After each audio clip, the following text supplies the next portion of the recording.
The tragedy at Grenfell Tower should never have happened. The deaths of 72 people should have served as a wake-up call.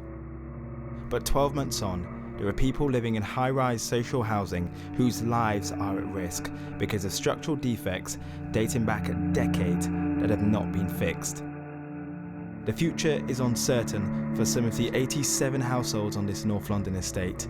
They are being forced from their flats after being suddenly told in June this year by Harringay Council that their block is at risk of collapse because of a construction fault that's been known about for years, but only now being addressed. We hoped that we'd be here for a number of years and not sort of like being told 30, 40 years down the line, your house is going to collapse. You don't expect that You don't expect that. Alex moved into Tangmere, the block that is being evacuated, in 1982, but she's been told she and her husband will now have to move out by the end of October. My kids was born and brought up on the estate, so there's a lot of memories. There's not many people on the estate now who I know from when they were growing up. There's only a few.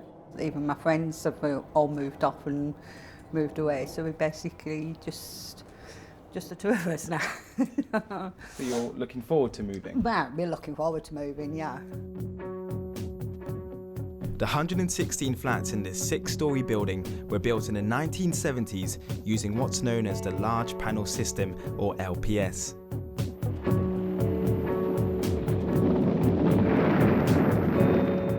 That's the same kind of construction which caused a section of this high-rise block, Ronan Point, in East London to collapse 50 years ago. A small gas explosion in a kitchen flat caused the floors to give way. 4 people were killed and many left injured. In the wake of Grenfell, structural tests were carried out on all the tower blocks on this estate. Harringay Council has told people living in Tangmere that the risk of a Ronan Point style collapse is low, but the threat is sufficiently high that they need to be moved out. It's a little bit annoying, but mostly sad more than anything else. Upset, sad. But I just want to thank God for Selena, who's here today. We are standing in the gap to pray for our nation, especially for our government and also over our youth. Selena has come to the local church on the estate. She's still angry that after years of being here, the council has only just told her that she's living in a home that's unsafe. How are you feeling at the moment? I'm feeling bad because I'm scared. And my children, if you go to work and I leave my children home, I'm scared because I don't know what is going to happen. So you don't feel safe at all? No. Because the way the people say is no one safe for this building. Selena moved here in 1996 and lives with her 4 children. They've never moved house before. How do you feel the council has treated you and other residents? Because of the council treating me is very bad. Because I'm living here 22, 23 years now. And this gas problem, because of this gas problem, you told us you're going to remove us. And every day they said different. Every day they're going to meeting twice, so they don't tell us any good things. It's a combination of the large panel system of construction and the gas supply that makes this block unsafe. So this represents the external slab of the building, the load-bearing wall. Arnold Tarling is a private surveyor and fire safety expert who knows the design of these buildings. Now in those days they had to drop it, so bang. And this had unreinforced nibs. It depended where it landed. The bolts were then meant to be lowered down and dry packing put in when the next panel was then lowered in. That was never done. And these bits were omitted. Now those should have been fixed around the bolts and then fixed onto the slabs to tie the structure together. But to save time and get paid more, they left them out. And when there's a gas explosion, this floor lifts up, that wall goes out, and the whole lot collapses. And all the rest of it is stacked on the top like a pack of cards. The whole lot collapses. Harringay Council have told residents they must be out by the end of October when the gas will be switched off, meaning there will be no heating or hot water. But many residents still don't know where they are going to end up. And this is my bedroom. It's all the packing. See? So you started packing, have you? Yeah, but You don't know where to start? you don't know where to start because I love my place and but how can? Nearly 20 years you've spent in this flat. 20 years, yes. And one day move. Yeah, it's a lot of things for you. Archbishop Frimpong has already started packing. He's been living out of his suitcases for weeks. He moved on to Broadwater Farm after the 1985 riots. The sky was lit up as petrol bombs lobbed from the flats landed among the police.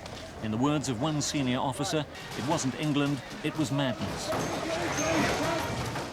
The riots were sparked by the death of grandmother Cynthia Jarrett, who died of heart failure after a police raid on her home on the 5th of October 1985. A police officer, PC Keith Blakelock, was stabbed to death in the ensuing violence. The area will forever be associated with these scenes. But although the community here has seen change, people feel that the council has neglected Tangmere over many years. The walls are damp, there are leaks and mould. Now we prefer to move because nobody wants to die. You can see the dumping, this place everywhere. People in this block, a lot of them are suffering. I know a flat, every situation they call me, you go to somebody's flat, you see the number of dumping, leakages and everything, and you say, why? Why should we live in this? The neglect of the block over many years might have put residents' health at risk, but the council also failed to heed warnings about the danger to people's lives. We've been told by one expert who raised concerns as far back as the 1980s that residents have long been at risk. Well, the council has always had people at risk here ever since they put the gas in the 80s. In fact, in the early 80s, they had a report on the structure of these buildings by Sam Webb, an eminent architect, and he condemned them as not being built correctly. In the mid to late 80s, the Building Research Establishment did a report on large panel systems saying that they were dangerous and you should regularly check them. You know, what's happened to those reports? What's happened to all the reports in between? You know this building inside out. What are your main concerns about it? I've raised concerns about the way in the building's constructed. I've raised concerns about the fact that they have gas in them when they shouldn't. And I also have concerns about their fire doors, when they've got plastic fire doors defectively installed, when the fire doors to fronts of flats don't have door closers, so anyone leaving in a fire, the front door can be left open into the common parts. There's lots of problems with this block. The council is still in consultation about whether to demolish or to refurbish Tangmere. The estimated cost of repairs is £13 million. Although some residents oppose plans for it to be demolished, others in the community want to see it pulled down.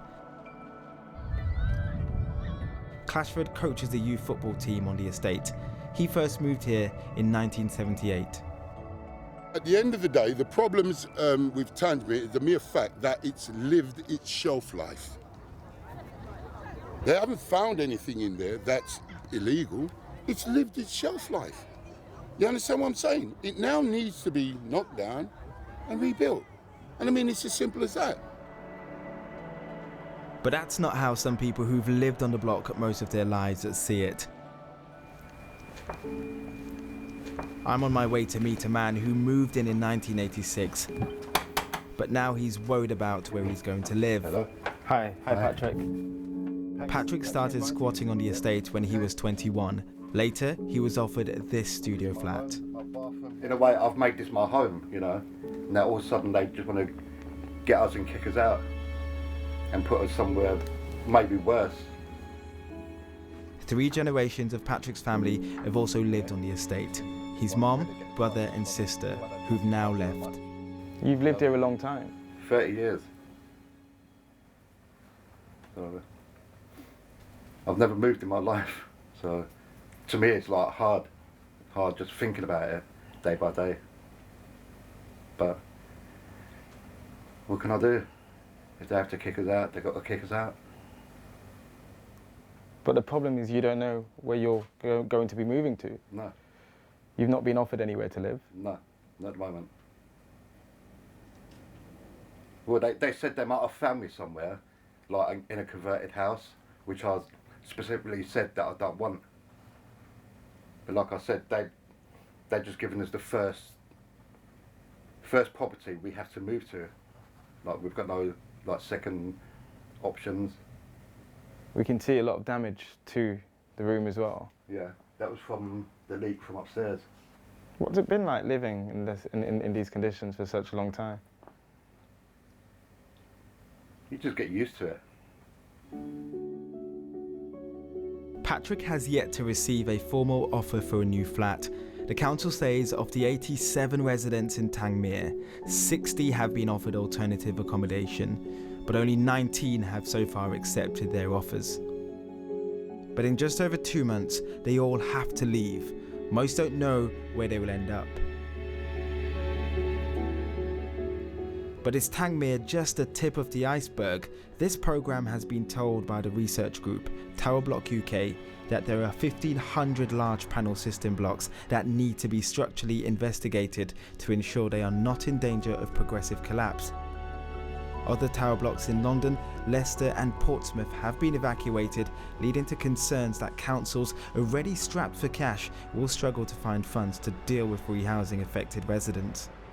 You might have a row of 100 houses and one person doesn't want to move. So what do you do if you're a politician? You know that this estate, this row of 100 houses really ought to be demolished and modernised and replaced. There comes a point when you have to say, well, we're going to compulsorily acquire that one. The people won't like it, they'll object, and they will go to someone like you and say, we've been victimised and all of that. But the alternative is simply to sit there and say, well, there's nothing we can do. That's the job of a politician, to make those lonely decisions. As Environment Secretary in the 1980s, Lord Heseltine was responsible for reviving rundown estates in high poverty areas across the country.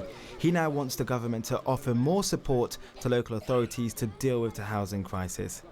I'd like to see far more power from London switched to local people and local authorities and local communities, because I think they have a greater sense of stake, a greater involvement, a greater knowledge of what needs to be done. Back in Tangmere, at least one resident is happy. Jacob is from the Residents Association group. In the last few days, he's accepted an offer from the council for a one-bedroom flat. There it is, it's that tower up there. That's what I've been offered. It's a nice block, you know, I'd say it's the nicest one on the estate, which is why I asked for it. So, you know, in some ways I'm happy, but it is a huge upheaval. I mean, and probably it was an upheaval I'd rather have avoided, I have to say. Right, everything's all in one bed. But for Patrick, this is a stressful time. Despite his crumbling flat, he is reluctant to move without assurances of a better life. He doesn't believe that's what the council will provide him. Well, they should let us stay, really.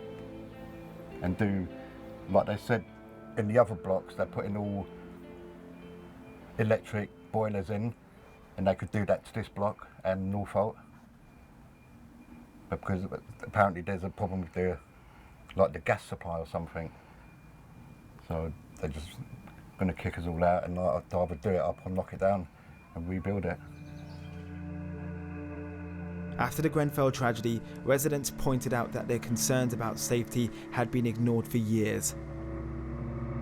Now politicians are waking up to the potential dangers. But tenants still feel they are losing out. They face months of uncertainty, and they are losing faith.